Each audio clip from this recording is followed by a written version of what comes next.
Hi, it's Sarah here from Crafting and Stamping, and I'm back with another quick tip. My quick tip today involves papers and the patterns that we have on them, and in particular I'm looking at these floral ones. Now these ones are part of one of our celebration freebies where you get a pack of 12 by 12. These have been cut down to 6 by 6 to make it easy to show you. But the pack contains 12 by 12 papers, 12 sheets of them, 2 of each sort of design, so you can use both sides. And there's also a stamp set, the Wonderful World stamp set as well. So I'm concentrating on the papers today and just want to draw your attention to some of the patterns that we have within and how you can use them. And this goes for other papers as well. Obviously, I'm focusing on these ones this week. So we do have some, what I think of as kind of neutral patterns on one side. And these are great for backgrounds that aren't too distracting from anything. But on the other side, we've also got some nice, pretty floral patterns. And they kind of fall into two groups. We've got these patterns here that have got a mix of flowers all running into one another, and these are great for using for backgrounds to show off a single image. So with this I've used this pattern from the papers, and then I followed up with the matching stamp that goes with it. And I'll put a link to this card in the description below. But what I want to draw attention a bit further to today is the other style of pattern that you have. So like I say, with these patterns, all the flowers are overlapping one another or very close together. So they're a bit difficult to actually pick out a single one.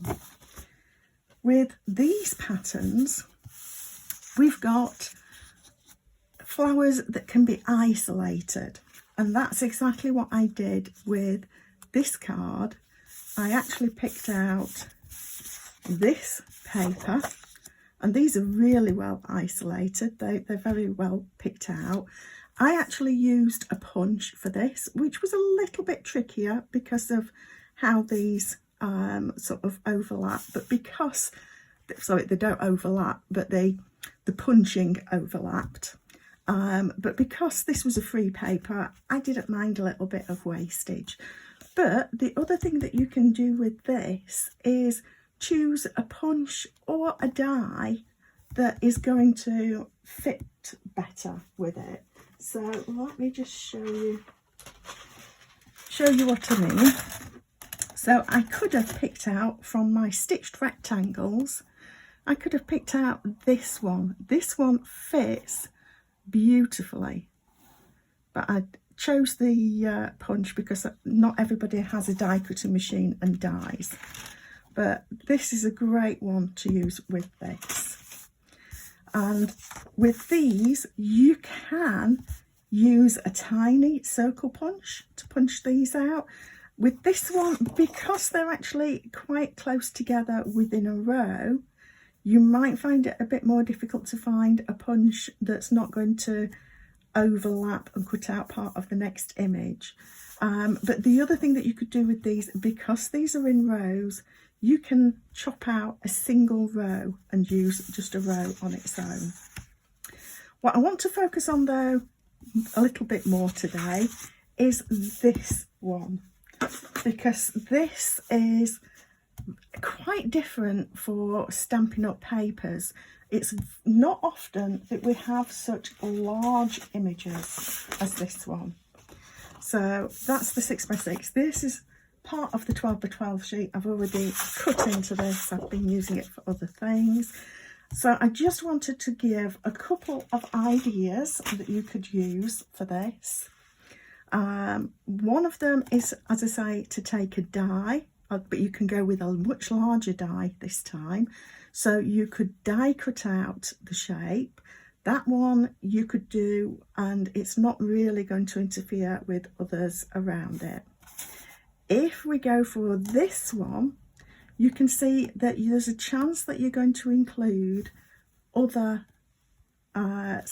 portions of the pattern within this. One tip for you, an extra tip for you, should I say, is if you position this so that you make sure that you're not getting that stem in, you will have your main image and you will just have two corners that have actually been included in your design. If you've done that, then what you could do is position, say, a sentiment or a banner over the corner to hide that, or you could die cut a small flower, or even, as we've said, maybe punch out a smaller flower, maybe punch out one of these flowers and pop it over the corner, and then nobody would know that there was actually part of another image there. So you could cover that up with die cuts, with sentiment labels, with ribbon, lots of different ideas for how you could do that. And then the other way that you can use this is to actually fussy cut out an image. And I'm going to take this one. Try not to. And all I do for fussy cutting is just roughly cut out what I want. And I might still now be able to grab this one. Or I could see whether the next size rectangle down would work. So let me pop those to one side. But these are nice and large, which makes the fussy cutting a little bit easier. If you're not using such a tiny scrap of paper, then fussy cutting becomes a lot quicker to do. I like to fussy cut with a little bit of a margin, a little bit of white space, framing, but it's up to you. If you want to go right into the edge, you can do. If you do go into the edge, then I recommend taking a marker around the edges that matches the paper that you're using, so that it covers over any little bits of white that are still showing. So I'm going to finish fussy cutting that out in a moment, but hopefully that's given you some ideas for ways that you can use all these different patterns. Because like I say, there are so many different patterns in terms of mixed ones that you can use for backgrounds and isolated ones that you can use to punch, to die cut, or even, like I say, using strips for some of these.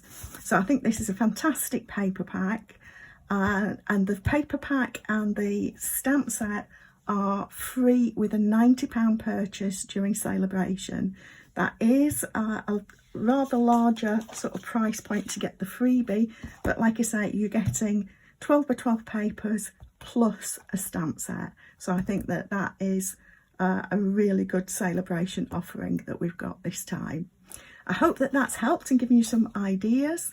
Please subscribe to my channel below to see a quick tip every Friday and a quick card every Monday. And thank you for stopping by.